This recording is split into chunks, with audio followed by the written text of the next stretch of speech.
তুমি আবার বলছো যে তুমি কি করেছো? তোমার লজ্জা করে না?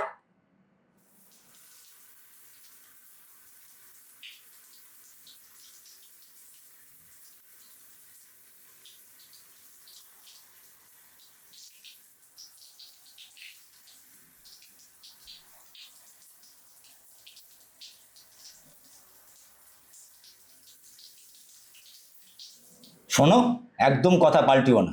আমার বেলায় নোংরামি আর তোমার বেলায় ভুল। আমি তোমার শরীরের খিদে পূরণ করতে পারি না, সেই জন্য তুমি তোমার শরীরের খিদে অন্য কাউকে দিয়ে মিটিয়েছো। এটা আমি তার কাছে আগেও গেছি, এখনও যাই, ভবিষ্যতেও যাব। তোমার যা খুশি তুমি করে নিতে পারো, আমার তাতে কিচ্ছু যায় আসে না।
আচ্ছা, এটা কি? ছবি। সে তো আমিও জানি, কিন্তু মেয়েটাকে? সেটা তো ইম্পর্টেন্ট না। আমি অন্য মেয়ের সাথে আছি, সেটাই তো সমস্যা। মেয়েটাকে সেটা জেনে তোমার কি হবে? তুমি আমার সাথে এটা করতে পারলে? কেন, কি করেছি? তুমি আবার বলছো যে তুমি কি করেছো? তোমার লজ্জা করে না? লজ্জা? লজ্জা করার মতো কোনো কারণ তো আমি দেখি না। তুমি অন্য মেয়ের সাথে নোংরামি করবে আর তারপরেও বুক ফুলে ঘুরবে? বাহ আকাশ বাহ। নোংরামি? আচ্ছা, এগুলো নোংরামি নয় বুঝি? ও আচ্ছা, আমি অন্য মেয়ের সাথে সময় কাটালে সেটা নোংরামি, মানলাম। আর তোমার বেলা সেটা নোংরামি না। আমার বেলায়? তুমি কি ভাবো তুমি কোথায় কি করে বেড়াচ্ছ সেটা আমি কিছুই জানি না? আমি অফিসে বেরিয়ে গেলে কে বা কারা তোমার সঙ্গে দেখা করতে আসে আমি কিছুই জানি না? শোনো, আমার না ভুল হয়ে গেছে, আমায় ক্ষমা করে দাও প্লিজ। শোনো, একদম কথা পাল্টিও না। আমার বেলায় নোংরামি আর তোমার বেলায় ভুল। আমার বেলায় যদি নোংরামি হয়ে থাকে সেটা তোমার বেলাতেও নোংরামি। আমি তো বললাম আমার ভুল হয়ে গেছে, প্লিজ আমাকে ক্ষমা করে দাও। প্লিজ চুপ করো। মানুষ অঙ্ক ভুল করে, রাস্তা ভুল করে, ভুল করে নিজের শরীর অন্যকে বিলিয়ে দেয় না। প্লিজ তুমি চুপ করো। তোমার আমাকে নিয়ে পোষায়নি, আমি তোমার শরীরের খিদে পূরণ করতে পারি না, সেই জন্য তুমি তোমার শরীরের খিদে অন্য কাউকে দিয়ে মিটিয়েছো, এটা স্বীকার করার মতো হিম্মতটুকু রাখো? এরকম কিচ্ছু না, বিশ্বাস করো। বিশ্বাস? তোমাকে তোমাকে বিশ্বাস করা আর গলায় সাপ বেজিয়ে ঘুরে বেড়ানো একই জিনিস।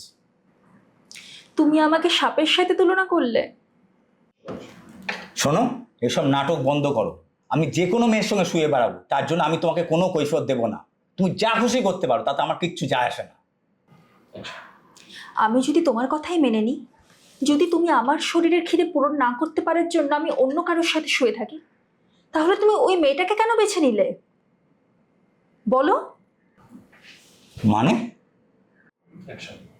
মেয়েটা আমার মতন দেখতে সুন্দর না, আমার মতন সুন্দর ফিগারও না, আমার মতন সেক্সিও না। আর ওর ফটো দেখেই আমি বুঝতে পেরেছি যে কোনো অভিজাত ফ্যামিলি থেকেও বিলং করে না। তাহলে তুমি কিসের জন্য যাও ওর কাছে? আচ্ছা, আমার মধ্যে তো কোনো ঘাটতি নেই, তাহলে তুমি ওকে কেন বেছে নিলে বলো? শান্তি, শান্তি আছে। কি আছে? শান্তি, শান্তি, শান্তি। সে সকালবেলা আমাকে মনে করিয়ে দেয় না সে আমাকে বিয়ে করে তার জীবনে কি আফসোস থেকে গেল। তার আফসোসের ঘোড়া ভর্তি করে আমি অফিসে যাই না। অফিস থেকে ফিরে এক গ্লাস জল এগিয়ে দেওয়ার বদলে সে সারাদিনের ঝগড়ার ঝাঁপি খুলে আমার সামনে বসে না। সে কথায় কথায় আমাকে অকর্মণ্য, অপদার্থ, অমানুষ বলে না। তার বন্ধুর বড়দের সঙ্গে আমার তুলনা টানে না। আর তারা মালয়েশিয়া ঘুরতে গেলে আমার সাথে ভাইজ্যাক যেতে তার বুক ফাটে না। সে আমার মুখের সামনে ভাতের থালা ছুঁড়ে দেয় না।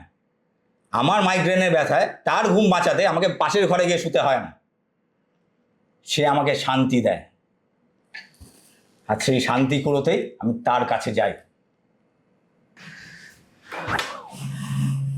আমি তার কাছে আগেও গেছি, এখনো যাই, ভবিষ্যতেও যাব। তোমার যা খুশি তুমি করে নিতে পারো, আমার তাতে কিচ্ছু যায় আসে না।